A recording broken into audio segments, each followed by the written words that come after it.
Il y a une quinzaine de jours, je nous ai proposé une première vidéo sur la question de l'accompagnement. Et à propos d'accompagnement, je centrais mon propos sur l'accompagnement dans le domaine du travail social, de l'insertion professionnelle, du soin.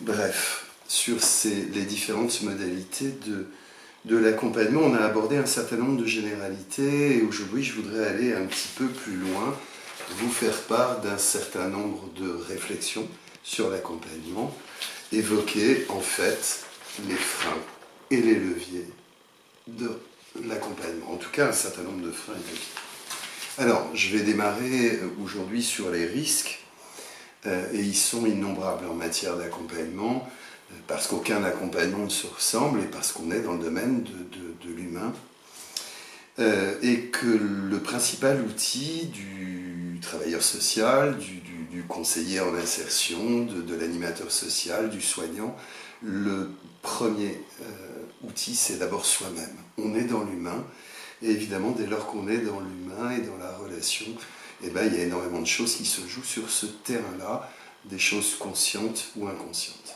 Alors, premier point, et là je me base sur les travaux notamment de psychanalystes, mais pas exclusivement.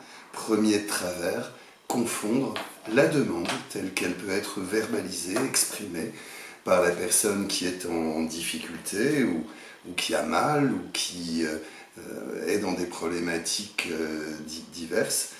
Confondre cette demande et le besoin.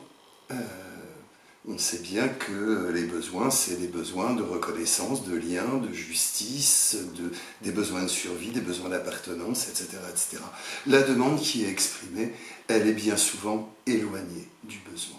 Quelqu'un qui, à un moment donné, vous demande de vous occuper de lui, de régler un certain nombre de démarches, c'est quelqu'un aussi peut-être qui est dans le besoin de lien, de relation, de reconnaissance. Deuxième risque qu'on peut identifier facilement, c'est la confusion entre le contrat et le lien, ce que Maëla Paul évoque comme étant les deux aspects d'une relation de confiance. Lors d'un accompagnement, il se peut que le bénéficiaire, la personne accompagnée, rompe le contrat et ne tienne pas ses engagements. Eh bien, évidemment, d'un point de vue contractuel, il y a des choses qui vont s'arrêter. Ce n'est pas pour autant que le lien doit disparaître. Je pense à ces personnes en situation de prostitution qui sont hébergées et le contrat posé pour ces personnes, c'est bien sûr qu'elle n'ait pas de relation prostitutionnelle dans l'appartement. Ok, elle en a, le contrat est rompu, et évidemment cette personne ne pourra pas continuer à être hébergée. Ça ne doit pas empêcher que le lien, par ailleurs, se maintienne avec la personne.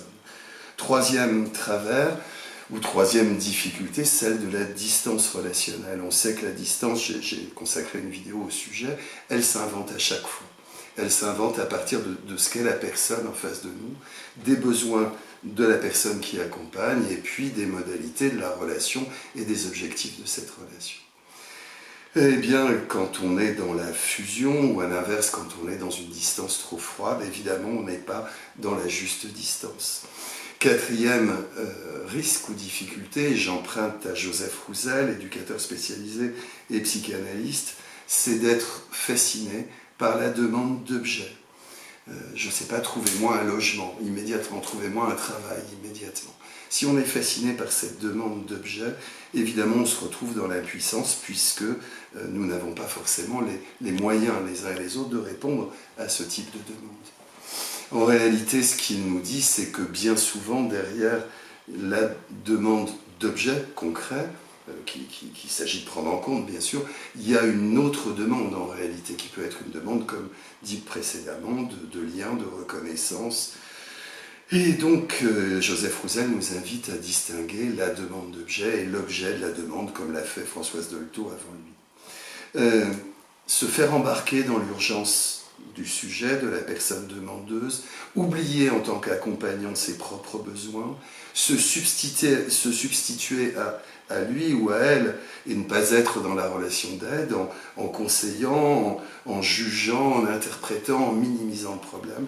Voilà d'autres travers.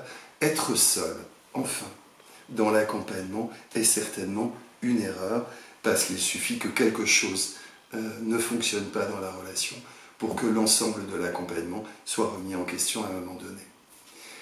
Voilà pour aujourd'hui sur les risques. J'évoquerai dans une prochaine vidéo les leviers, sur quoi s'appuyer pour accompagner.